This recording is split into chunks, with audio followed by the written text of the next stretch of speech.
Welcome to the Book of Mark. We are up to Mark, and judging the fact that we're in May, I may be running a touch behind, but we will fix that up, and that's not going to be a problem. Well, I wonder, when you're reading the Gospels, are you up to Mark? Are you past Mark? Maybe you're up to John. Maybe put in the comments and just let us know where you're up to, whether you're enjoying it. Maybe even say if you're not enjoying it. At least there'd be some feedback that somebody's watching this. All right, so Mark. What we discovered with Matthew is that Matthew was written to the Jews around the 60-70 AD mark. Mark was written the same. So there's a bit of a connection in a sense between Matthew and Mark. So there's a few different ideas of how it could work. There's a lot of, what's the word I'm looking for?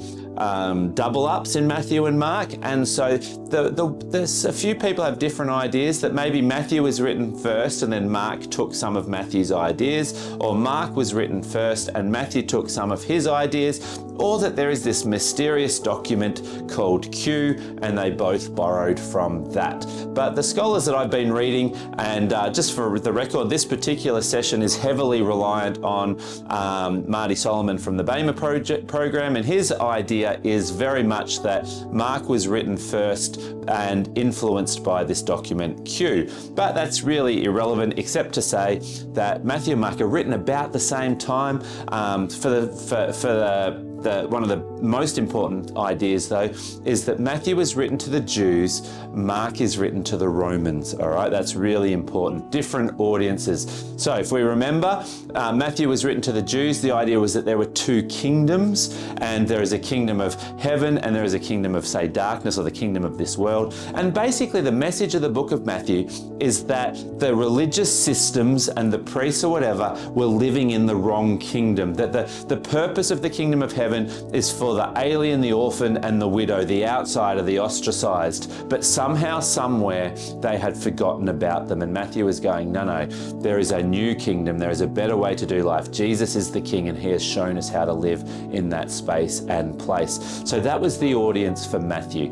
And around the same time, Mark was written to the Romans. Now, something that's important here is to understand that it was written around the time when the Emperor Nero was coronated. And why this matters is because it really helps us understand that Mark really was written to the Romans. Now, the idea with writing to the Romans is it's a different audience, so they don't have that religious background, and I think that's why Mark is short at 16 chapters instead of 28, and it's just go. It's like Jesus did this, and then immediately this happened, and then immediately that happened, immediately happens all the time, and it's just trying to get the point, because he's writing to a different audience. He's not writing to what we would say is like a Christian or religious group. He's writing to people who have no idea, but he's also writing to people who have a certain understanding of what power and strength is. If you're going to write to the people in the Roman Empire, you can't write about the alien, the orphan, and the widow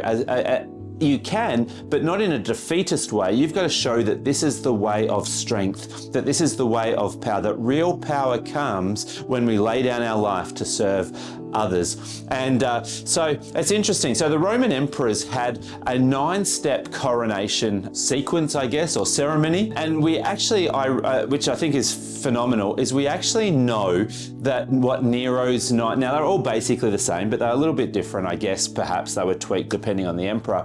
But we know what Nero's ceremony was through history. There was a guy by the name of Thomas C. Schmidt who's done the research into this, and I think this is phenomenal as it goes into, because what you got to understand is that the ceremony, so back in the day, before it was the Greco-Romans, but when it was just the Greeks, it was called Hellenization. The whole world was going to be Hellenized, which means it was going to be turned into Greece. And there are 4 pillars of the Hellenistic culture.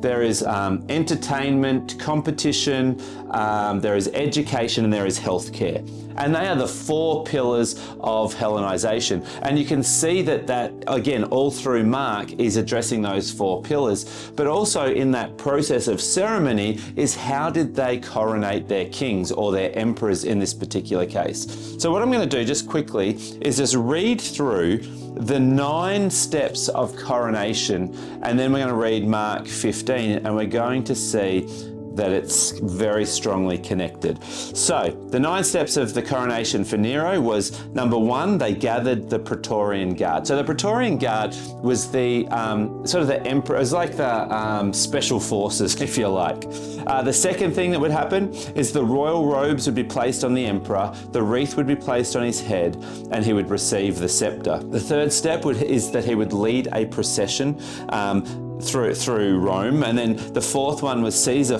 was followed by a sacrifice. In Nero's case, it was a bull, and the emperor carries the implement of the death of the sacrifice. And then number 5, they would go to the top of the Capitoline Hill. Now this is kind of interesting if you're a nerd like me, I guess, is that Rome was built on 7 hills. Rome was known as the place of the 7 hills. And the tallest hill they called the Capitoline Hill, and they built the temple up there and the politics happened up there.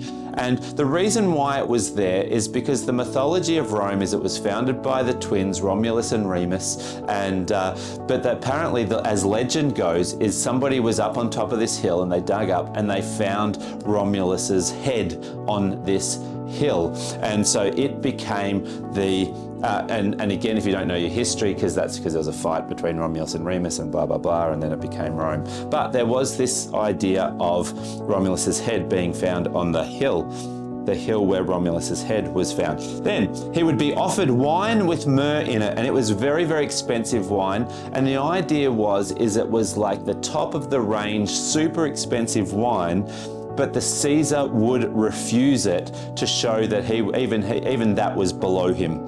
And then the sacrifice is killed, and then the Caesar would have prisoners in front of him, and he would just walk past kind of randomly, maybe ask them questions.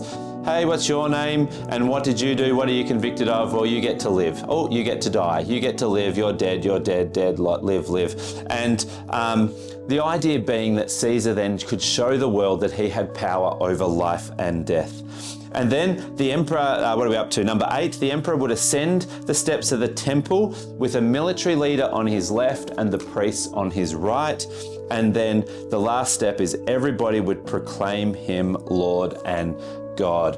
And it's very interesting that you got those 9 steps, because if we were to go to Mark chapter 15, remember there are 16 chapters in Mark, so Mark chapter 15 is the death of Jesus, and then 16 is the resurrection of Jesus. If we start at verse 16, it says, "The soldiers took Jesus away into the palace, that is the Praetorian, and they called together the whole Roman cohort." What was step 1? The gathering of the Praetorian. They dressed him up in purple, and after twisting a crown of thorns, they put it on him, and they began to acclaim him, "Hail, King of the Jews." They kept beating him with a staff. So again, we've got the robe, the crown, and the staff. After they mocked him, they took purple robe off him and put his own garments on him, and they led him out to crucify him. They pressed into service a passerby coming from the country, Simon of Cyrene, the father of Alexander and Rufus, to bear his cross. So what's happening? Jesus is leading the procession, carrying the implement that was going to kill the sacrifice. Then they brought him to the place Golgotha, which is translated the place of a skull, the place of a head. So we're talking about a hill with a head, a hill with a skull. They tried to give him wine mixed with myrrh, but he did not take it. Now I'm just going to leave it there, but you can just see how these 9 steps, it's not even a subtle 9 steps. It is a very clear 9 steps. What is Mark trying to do? Number 1, he's writing to the Romans. And number 2, he's showing the Romans, like, how does to a Roman, dying on a cross was weakness. It was the worst of the worst. In fact, crucifixion was saved for terrorists, what we would call terrorists, people who are trying to cause issues for Rome. And it was a shocking thing. Sometimes it would be just on the ground, sometimes it would be up. Generally they'd leave the body on the cross so that everybody could see what would happen to these usurpers, and so the animals could eat just awful. And that to a Roman was weakness. But Mark's job is writing to him and going, no, this is actually the power of the cross and the power of resurrection. And so as we get into the book of Mark, that's how we're going to be reading it. We're going to be reading it, understanding that he's written it to the Romans, It's quick, it's on the move, and the idea is to show that Jesus is the rightful king. But before I just finish off quickly, I just want to show you one thing, which I don't know if you picked it up or not, but it talked about, where it is, verse 21. They pressed into service a passerby coming from the country, Simon of Cyrene, the father of Alexander and Rufus, to bear his cross. It's a bit of a weird kind of little narrative in there, isn't it? But if you go to the book of Romans, and we go to verse 16, chapter 16, when Paul is writing to the Romans, and he just wants to do some special greetings. He says in verse 13, "Greet Rufus, a choice man in the Lord, also his mother and mine." I just think that's awesome. So when Paul's writing to the church in Rome, who is there? But, so Mark, in a sense, it's doing this shout out to Rufus. Hey, this is your dad. I don't know. I just think that's kind of cool. But the point being is that Mark is writing to the Romans. Now, can I just quick throw in there that actually helps us a lot, because our Western civilization is actually based on the Roman civilization, and so we should be able to connect and grab it and get a hold of it. So let's get stuck into Mark. Looking forward to sharing it all with you, and we will see you next week.